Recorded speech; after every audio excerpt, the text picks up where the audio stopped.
Oh, I gotta get this bigger. I don't like this at all. As much as I didn't like my screen being that small. That's so stupid.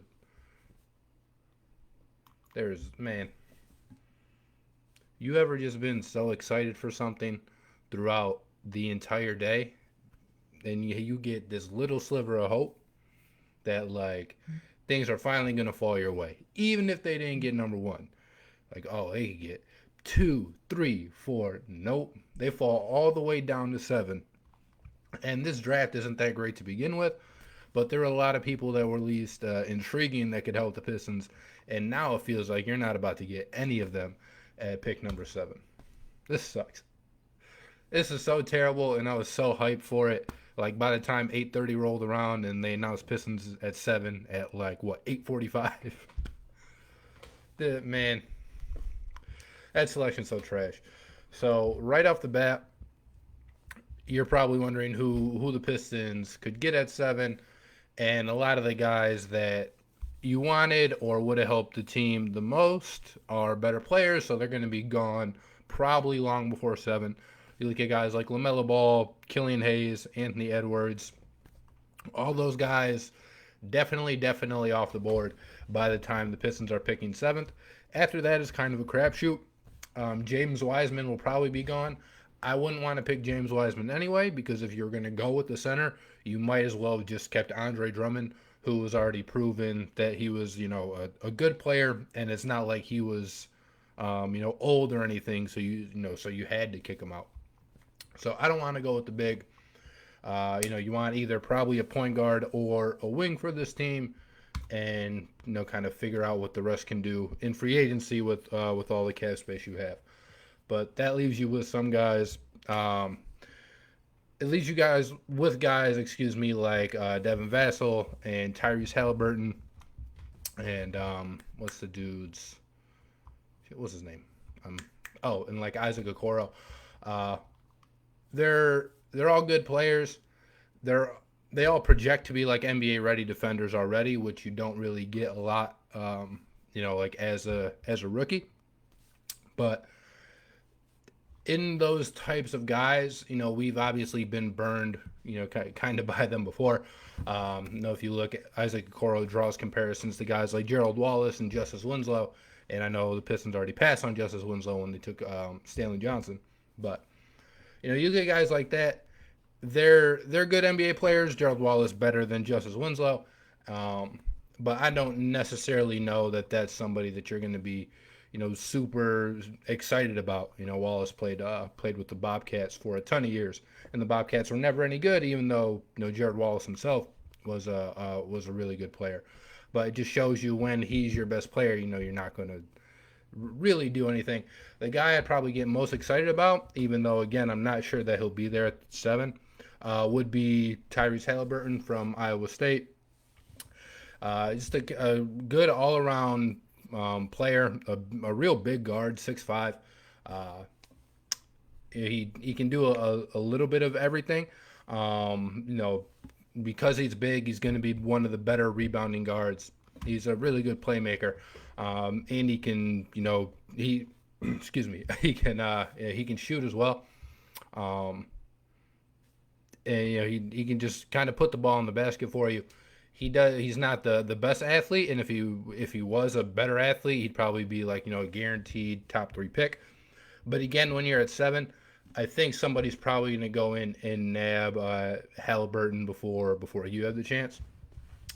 And then you have guys that you probably don't really know a lot about. There's this foreign guy, it looks like from Israel, Denny Avdija, and I've heard his name a lot, but I haven't I haven't really looked into him.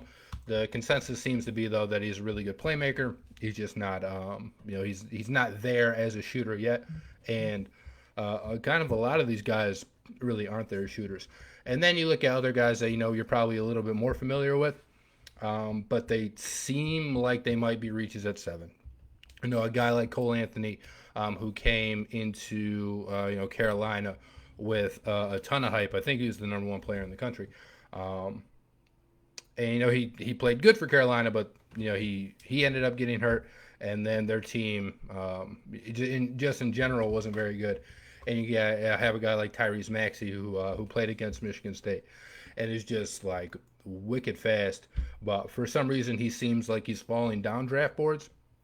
Um, and again, those might be guys that our reach is at 7, and things will probably shake out a little bit differently before the draft actually happens. But those are, I think, at least guys to keep an eye on now. Whether it's Tyrese Halliburton, we mentioned Tyrese Maxey, Denny Avdija. I don't know how to say his last name. It's something like that. Excuse me. Is it Isaac Okoro and who else we just mentioned, like Cole Anthony. Other guys do. Devin Vassell too. Like Onyeka Okwangu from USC, again, a center. So just like Wiseman, I don't really. I don't know. I'd probably like Okongwu over Wiseman, but again, I'm not super excited to be thinking about the Pistons taking a center after they just kind of proved to you that they were unable to build their team around the center and send them away. And plus, you have the Christian Wood and Blake Griffin pairing for probably the next few years, at least until Blake's contract runs out. And then if you have Christian Wood on your team again, it's going to be because you ended up paying Christian Wood this year, so drafting a center to sit for however many years, and he wouldn't sit; he'd be in the rotation.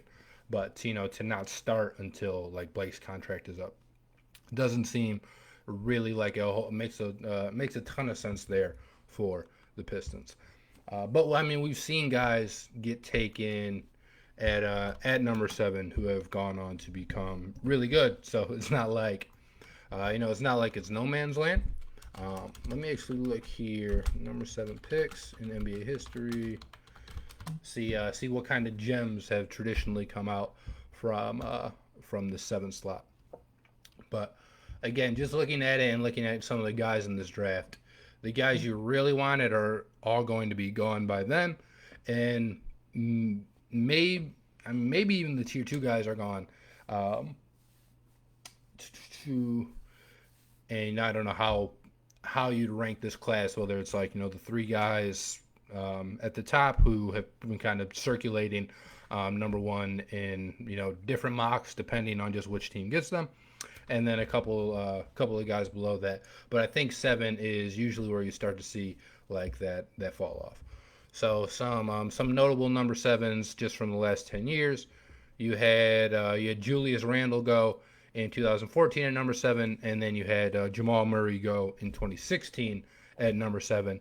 And the rest of the guys are guys but nobody you're going to get excited about. The last time the Pistons had number 7, they took Greg Monroe, who he's kind of for the Pistons. He got his numbers, but it wasn't on winning teams. And when Greg Monroe did good, usually the Pistons didn't didn't follow suit really. Other guys, you have Bismack Biyombo, Harrison Barnes, Ben McLemore, Lauri Markkanen, Wendell Carter, Kobe White. So nobody that I think you're going to get really excited about. However, in 2009, Stephen Curry went number 7.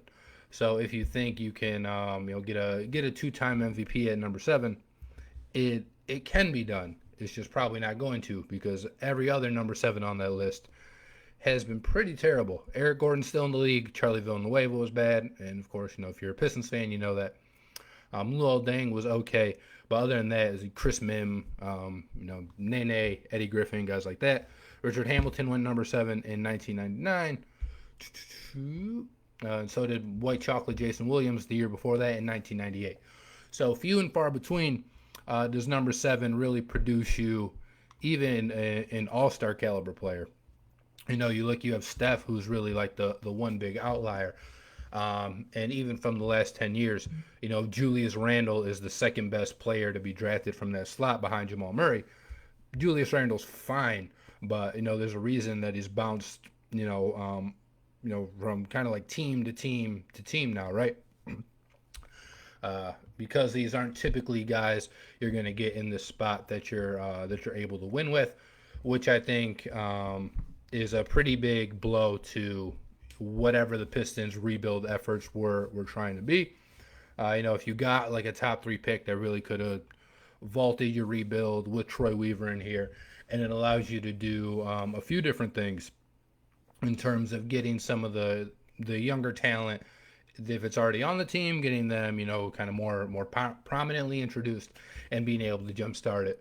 But now when you have a pick, kind of, it's not deep in the first round, but it's like deep in the top 10, towards the back end of that top 10. Typically, you're not going to get a guy who's going to come in right away and make any kind of difference or accelerate your rebuild, which is probably why the Pistons should look at going with, they're probably looking at a point guard. So maybe a guy like Maxey or a guy like Cole Anthony is the best fit for them. Obviously they don't have, or they got rid of Reggie Jackson. Derrick Rose's contract is up after next year, and there's still a whole offseason and up until the trade deadline next year that you're able to trade him. So I think if you're looking for the most kind of likely outcome to make this work, you're going to take one of the point guards, because other than that you don't have anybody in your roster. And if you don't have a point guard on your team or somebody who operates like a point guard, you're just not going to win. And Pistons do have Bruce Brown, who might be able to grow into something like that. But if you want to win, you need a better option than Bruce Brown handling the ball.